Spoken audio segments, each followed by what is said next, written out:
Hey everyone, and welcome to this explainer. If you're a focused learner looking to totally master your data and keep your analytics razor sharp, well, you are exactly in the right place. Today, we're jumping straight into a step-by-step masterclass on auditing Google Analytics for traffic sources, and we are specifically zeroing in on a massive new update, the native AI Assistant channel. So let's get right to it. Okay, let's dive into this. For quite a while now, analysts and property owners have been dealing with a pretty massive blind spot in their data. I mean, think about it. Is your AI traffic hiding in plain sight? Until this latest update rolled out, every single time a user asked a chatbot a question and then clicked a link over to your website, that visit was just unceremoniously dumped into your general referral bucket.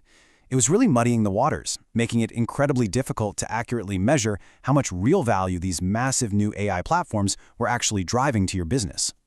So, here is our quick step-by-step audit roadmap for today. 1. The AI traffic tracking shift. 2. Step 1. Retire manual regex. 3. Step 2. Map default channels. 4. Step 3. Audit the gaps. And finally, next steps for measurement. Starting with Section 1, the AI traffic tracking shift. Let's look at how we're automating AI channels. We are officially transitioning away from all of this highly valuable AI chatbot traffic just landing in generic referrals, and we're finally seeing it get its own dedicated automated space right within GA4.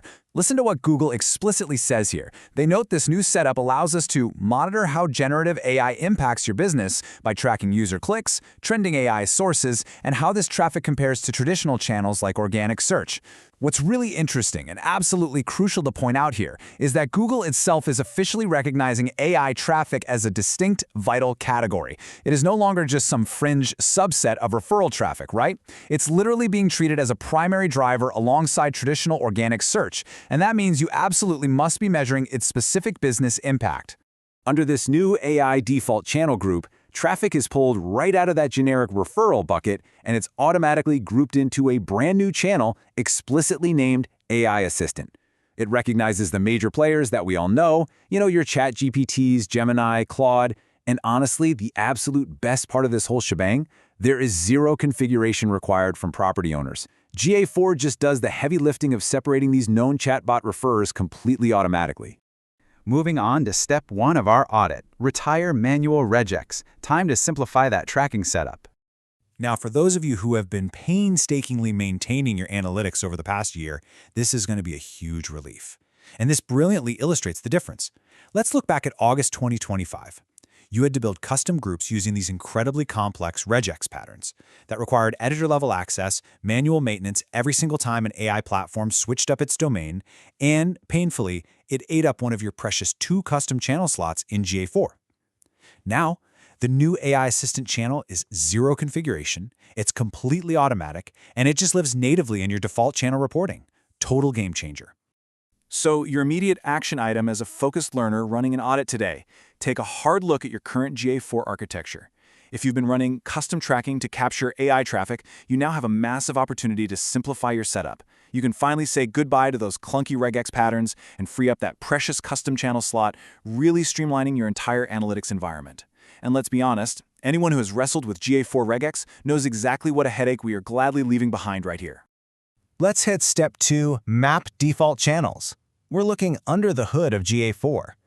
Now that we've theoretically at least cleaned up the old manual rules, we need to understand exactly what Google is doing on the back end with this new automated system just so we can fully trust the data. Let's walk through this automated flow step by step. Step 1. The system automatically detects a recognized AI referrer like ChatGPT.com or Claude.ai. Step 2. It intercepts that session and assigns the medium value as AI Assistant. Step 3, it then perfectly groups those sessions under the AI Assistant channel in your reports. The source material also notes that simultaneously, the campaign dimension automatically receives a reserved label of AI Assistant. So it's an incredibly clean, 3-step automated sweep right across your traffic source dimensions.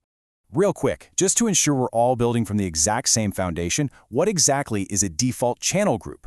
Well, these are the rule-based definitions built directly into GA4 that automatically categorize your raw website traffic into recognizable channels. Things like organic search, direct, and now AI Assistant. And it does this purely on the traffic source and medium. It's basically the core system GA4 uses to make your data actually readable and actionable. All right, step 3, audit the gaps. Let's talk about what GA4 actually misses. I want to shift our tone to be just a bit more analytical and cautious here, because while automation is fantastic, it's never perfect, right? This is arguably the most crucial part of our audit today, identifying exactly what this shiny new system is missing. Where does AI traffic still hide? Sure, a click from a desktop browser works out great, but what happens if a user copies and pastes a link from an AI chat directly into their URL bar? Or what if they're clicking a link inside a dedicated mobile app or an in-app browser? Well, in those specific scenarios, the referrer headers often get completely stripped away. And when that referrer data is missing, this new automation just fails, and that highly valuable AI traffic will stubbornly land right back in your generic direct traffic bucket. So, the absolutely crucial point here is this. GA4 only captures what it can identify through the referrer. If that invisible tag tracing the user back to ChatGPT or Gemini gets lost along the digital journey, Google's automation has literally nothing to read. You have to keep this technical limitation top of mind when you're analyzing your overall AI traffic volume, because in reality, it's very likely higher than what this new channel actually reports. And that limitation brings us nicely to our unknown variables. We know the big 3 platforms are covered, for sure. But importantly, Google hasn't published the full list of recognized referrers. Even their technical definitions page hasn't been updated with the full table yet. Plus, it's completely unclear how quickly they're going to update this internal list as new AI platforms launch. Because of this gap, you shouldn't just go and delete all your old custom tracking blindly. Your old manual regex patterns might actually still be needed to catch traffic from those niche AI bots that just haven't made Google's official cut yet. Section 5, Next Steps for Measurement. Looking at the future of tracking. Let's kind of contextualize this specific update within Google's historical pattern of automating our measurement channels, because this update isn't happening in a vacuum. Back in 2022, Google added the cross-network default channel to automate the grouping of Performance Max and Smart Shopping traffic. Then, in August 2025, they gave us the manual custom regex wheels to start tracking AI traffic ourselves. And now, in May 2026, they've launched this fully automatic AI Assistant default group. This highlights a really clear ongoing trend. Google is constantly moving modern complex traffic sources out of generic buckets and into these dedicated automated default channels. Which brings us to a final, slightly provocative thought to end on today. As new generative AI platforms just continue to multiply at this incredibly rapid pace, is traditional referrer tracking going to be enough to truly measure their impact on our businesses? Automation is an incredible step forward, no doubt, but as we've just audited, the blind spots in direct traffic definitely remain. Anyway, thank you so much for engaging in this explainer and auditing your traffic sources with me today. Go use this knowledge to clean up your GA4 property, simplify your setup, and start accurately measuring the real business impact of AI. Keep learning, keep analyzing, and I'll catch you next time.